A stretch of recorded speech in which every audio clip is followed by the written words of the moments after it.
Hi all, thanks for joining us again for the SCSP podcast. My name is Leanne Smith, I'm the Learning and Development Coordinator at the Sandwell Children's Safeguarding Partnership, and I'm joined today by Lisa Harvey to have a conversation about consent and information sharing. Lisa, can you introduce yourself please? Hi all, I'm Lisa Harvey. I'm the Education Safeguarding Manager for the local authority. Brilliant, thanks Lisa, and thanks for your time today. So I suppose as good a place to start as any would be the Data Protection Act 2018. First question, and one that we're asked a lot, is does this stop us from sharing information? The Data Protection Act should not stop us sharing information. We need to consider how we're going to safeguard children and young people. We need to think about their well-being and what is our lawful basis for sharing any information. So the data protection is a framework, and then we need to look at how that framework it fits into what we need to do. Lovely, thank you for that as a bit of a reminder. So next bit then, can you tell me a bit about that lawful basis, that framework? What is that lawful basis for us sharing information? Okay, so when we look at that lawful basis is what laws, legislation or legitimate purpose have we got to share that information with another person, and also to seek that information. So if you work for those public sector organisations, you've got your public task or a legal obligation to share or seek that information, and that would be your most appropriate lawful basis. And if you work in the private or voluntary sectors, it's that legitimate interest. So legitimate interest would cover things like commercial interests, fraud prevention, security, safety, safeguarding, and we need to look at the necessity. So we need to ensure that that information is necessary to be shared in terms of it being legitimate for the safety of children and young people. That's the main one that we're dealing with. If there is no legitimate interest, then we may not be able to share that information because we've got no lawful basis for sharing. Okay, that makes sense. So it's about checking out what our lawful basis is in terms of that information sharing, especially when we're thinking about sharing without consent.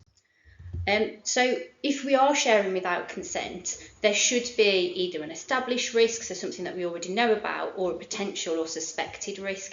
Can you talk to us a little bit more about what each of those things mean so we've got a better idea of that? Yeah, definitely. So an established risk is something that we know has happened. So an example may be that a child or young person has been hit with an implement, they've got an injury, that's happened within the home, and that is something that's actually happened to them. And if we don't intervene, that risk is going to be ongoing. So therefore, we could share information around that, and consent would not always be a consideration because that may put that child at further risk of harm. Okay. A suspected or potential risk where we've got enough information to suspect that a child or young person is at risk of potential harm. So it may be that they may be involved in something like county lines. We haven't got full proof of that, but we've got enough evidence to sort of back up that suspicion to know that that child may be at risk. Then again, we could be sharing that information to try and safeguard that child from harm. And that's our key thing, is if we don't share this information, are we putting that child at further risk of harm? Are we safeguarding them? As you said, we always have to think about consent. So there's many circumstances where we couldn't share that information without that consent. But if a consent is not sought or not given, and that child is at risk of harm, then we can share that information onwards.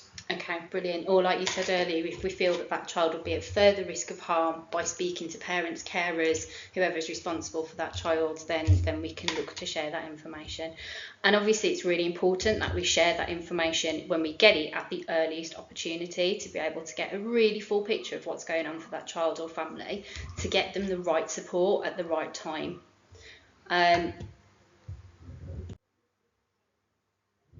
So that being said, whose responsibility is it to share information, to request information? Is that a specific professional or organisation or a specific job role?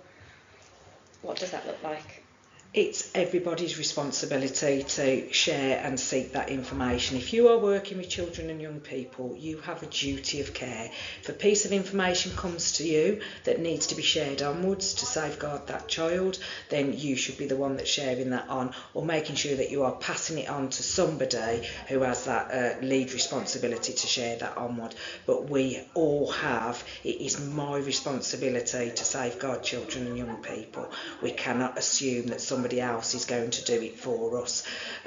Many of our child safeguarding practice reviews, serious case reviews, it was people weren't always passing on that information or seeking that information in a timely and appropriate way, assuming somebody else was doing it. It's far better to have that information or a request for support coming more times than not at all, because somebody assumes somebody else is going to do it for them. But it's got to be critical that we don't assume, that we share that information onwards as soon as we know about it in a timely way, and then that we seek out the relevant information from other practitioners if we feel that there's something that we are concerned about, to make sure that we've got that holistic view. Every decision to share or not share information should be recorded, so you've got your justifiable decision of why you have or you haven't shared that information on. So that legitimate purpose, what's my legitimate purpose for sharing or seeking this information, or what's my legitimate purpose for not doing it without consent. Brilliant, thank you for that, Lisa. So just before we delve a little bit more into consent, which we've mentioned a couple of times, and why that's so important, I just wanted to pause and offer that reminder to everyone that both Working Together 23 and information sharing guidance that was published by the government as an update in 24 are really clear that we should all be working in a really open and honest and transparent way with children, young people, and with their families. And that trusted working relationships are the absolute crux of positive engagement, positive change, and better outcomes for children and young people. So this isn't just Sandwell saying that this is how we should practice and how we should work with families, but this is coming from the very, very, very top of the tree, and is in all of that kind of recent legislation and guidance. Of course, the way of working also aligns with Sandwell's STAR partnership practice model, which you can get some more information on if you're not 100% sure about on the SCSP website, along with guidance booklets for staff, children, young people and families, and I'll pop the link to that particular page in the description for this, so you can kind of go straight to it. Look out for any future podcasts though, there are things in the works around the STAR practice model. But back to what we're talking about here. So let's delve a little bit more into consent, Lisa. Okay. Consent, we know it can be complex, it can be confusing. We may have had one case that looks very similar to another case and we've been told that we should have sought consent, and then another case where actually don't seek consent. So we recognise that professionals do have some confusion about it.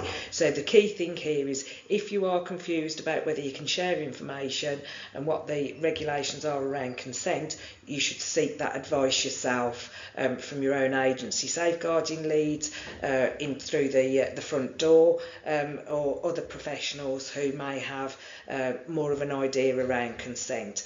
However, consent has to be explicit. The parents or carers have to give it, and if they withdraw consent to a service, then we may not be able to carry on working with them. Yeah. So consent is about, yes, I agree to work with you. Yes, I agree for that request for support to go in. Sometimes it's just about that agreement to a service, but the consent or no consent does not mean that we cannot put that referral or request for support in. We may still need to share that information under the legitimate and lawful basis. So giving an example here, you may have a child or young person who you've got real neglect concerns around. It's chronic neglect. You've been trying to work with this family for a long amount of time. The neglect is not being addressed, and you feel that it's now hit a threshold for a request for support into statutory services. You go to the family and ask for consent to put that request for support in, and they say absolutely not.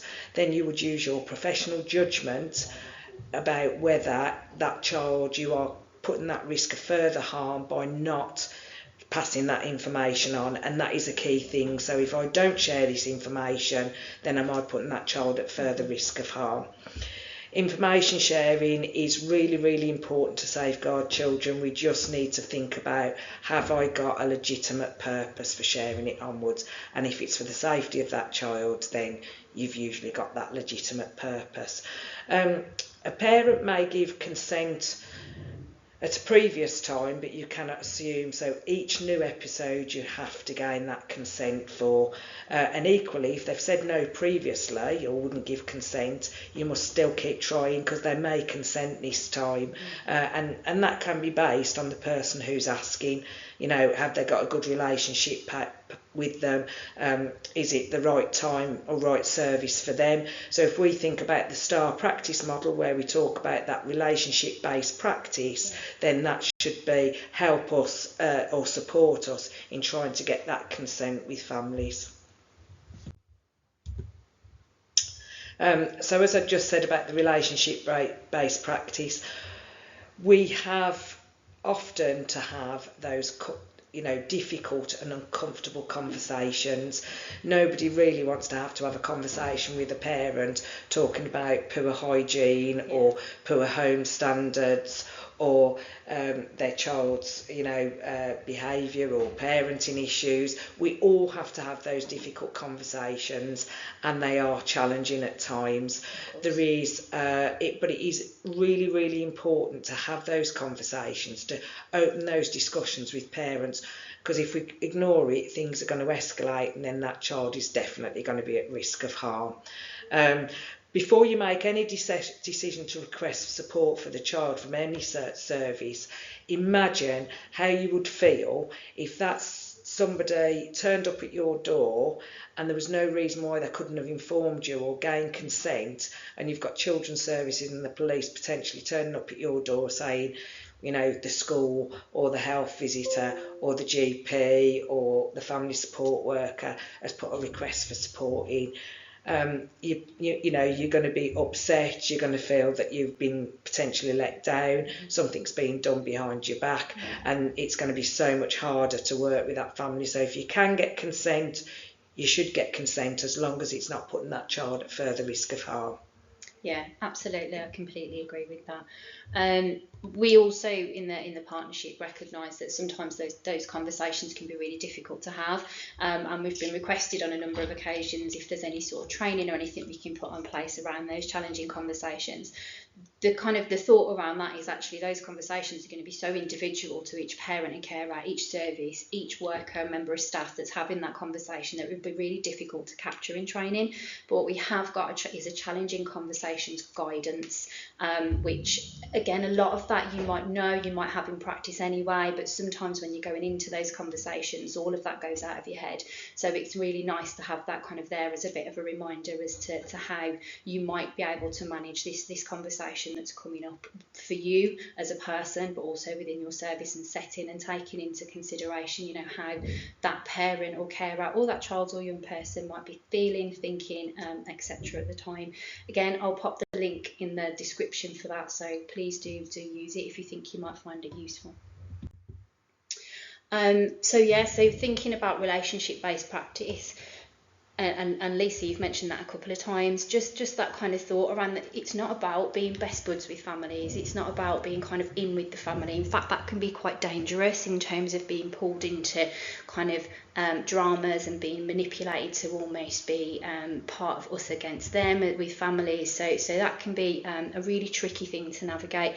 But relationship-based practices is so important, and it's about offering that respect and kindness. And like you said, Lisa, nobody wants somebody turning up on their door when you're not expecting it. It's going to be much easier, much more smoother, and actually going to help relationships, even if they're a bit fractious at the start. If you can have that upfront conversation, you're probably more able to repair that relationship with your service than if you've kind of done it behind someone's back and then they find out that your service was involved in this and couldn't have that conversation with them. I think, again, as you said, for you personally and for me personally, I would much rather somebody be upfront with me and tell me that they've got a worry than kind of do it in a way that kept me out the loop. So kind of final guidance points really. So what's the national guidance? Can you tell us where that is and how to find it? Okay, so the national guidance has been done through the DFE, and looking at that, working together to safeguard children 2023, and all safeguarding partnerships are using this as the guidance to look and tightening and strengthening their multi-agency safeguarding arrangements. So what does that look like? And that working together covers all of us who work with children and young people. There will be specific statutory guidance that every single agency and service that has that's part of their own agency and service. So from education, we've got keeping children safe in education, health, you've got the NICE guidance, but the working together looks at how we work together as agencies and services, but also working with our families, not doing things to them, the right service, the right time, looking at stable homes built on love, thinking about we want children to have stability, we want them to have consistency, we want them to stay with their families wherever possible, and how can we all work together to make sure that children and young people are safe, they're secure and happy, thriving children. That is the main premise of the working together. It has brought about things to strengthen our arrangements around the agencies and services that work with us, that have that strategic overview, and how we think about our offer to children and young people, and being in a strength-based, relationship-based way, that they are working with us, they are co-producing the destiny of their own story, rather than those professionals telling them you've got to do this, you've got to do that. If those children and young people have somebody behind them who knows why they're doing what they should be doing, and are 100% behind it, then surely then children are going to have a much better outcome. Yeah, absolutely. You know, if you tell me to do something, I might do it for a little while, but if it doesn't fit with me, it's going to fall off the wayside. But actually ask me and work with me and figure out what might work long time with me, then that's going to be much more successful, surely. And the information sharing guidance? Yeah, so this is a really good guidance to look at, can I or can't I share information. We have got the 7 golden rules to information sharing, so that's talking about those things like, is it appropriate for me to be sharing this information? So Leanne and I are both professionals who work with children and young people. I work down in the Safeguarding Hub. If I ring a school up, for example, and ask for information on a child because there's been a request for support coming and we have got some safeguarding concerns, then absolutely it is appropriate to be sharing that information with me so we can do the risk assessment in the hub. If I rang up from another team within education, it may not be appropriate to share that information with me because there's no safeguarding concerns and I'm asking for that information, but I haven't necessarily got legitimate purpose. So it's not always about the individual, it's about their purpose for asking you for it, the role that they're doing, and do they need to know that information. We need to think about how much information we can share. So you wouldn't share necessarily everything that was on file for a child. It's what is relevant for that person to make a justifiable decision or a risk assessment on that child or young person. It has to be accurate information. If you've got something that is a bit dodgy, or you're not quite sure where it's come from, or it may be something that you suspect it may be malicious, then you would either need to say, I've got this information and it's maybe not as valid as I would like it to be, but I think I need to share it, or you leave that information out. You need to make sure that consent has been sought where consent should have been sought. You need to think about how you're storing that information. So where do I put that information? Who's got access to it? And how long am I keeping that information for? What is my legitimate purpose for keeping that on file? So the golden rules: is it accurate? Is it necessary? Is it proportionate? Is it Yeah, thinking about accuracy, you're not just thinking about where the information's come from, you're thinking about have I spelt the name right, that kind of stuff. Is the date of birth correct? That can throw up all sorts of weird and wonderful results if we're searching kind of wrong people, wrong information for people. I think it's really important as well when we've talked about earlier kind of sharing that information as soon as you possibly can, so thinking about the timeliness of the sharing of that information. You've mentioned things like recording, relevance, and I think it's really important that when we share information, we record who we've shared it with, how we shared it, the date, the time. So if we're ever then asked questions about it, I mean, I don't know about you, Lisa, but I can't remember what I had for breakfast yesterday, let alone the last time I shared information with somebody. So when that question's asked, we've got a really kind of clear, concise record of not only maybe what happened or any incidents of concern, but actually what happened with that information. Where did it go? Who did it go to? When did it go? You know, what was the outcome of that information sharing? All of that kind of stuff. Really important, and I think those 7 golden rules go through a lot of the training that we do in the partnership as well. When it comes to sharing information, it's really important that we have a really good grip on how we can do that and why it's important to add that. Thank you, Lisa. I think we're wrapping up now, but is there any other pearls of wisdom that you want to offer? I think I just want to draw you back to the original thing, and I've probably said this such a lot throughout this information session, but I think whenever you want to seek or share information, your key thing is, what is my legitimate purpose for asking for this? What am I going to do with the information? Yeah. How will that help me around my decisions? You know, who am I going to share it with, and have I got the right to share that with that individual person? But the key thing is, information sharing should not be a barrier to safeguarding children and young people. I once worked with an inspector from the police, and he got some very wise words, and he said, I would much rather stand up in court and defend why I've shared information and that child is now safe, than stand up in court and defend why I didn't share that information and something awful has happened to that child. Absolutely, completely and absolutely agree, and remembering to keep the child at the focus of that. So if I share this information, what is the impact on this child? Or if I choose not to, what will be the impact on this child? Ultimately, that's what we're all here for, right? To keep children and young people safe, happy, thriving, and well looked after.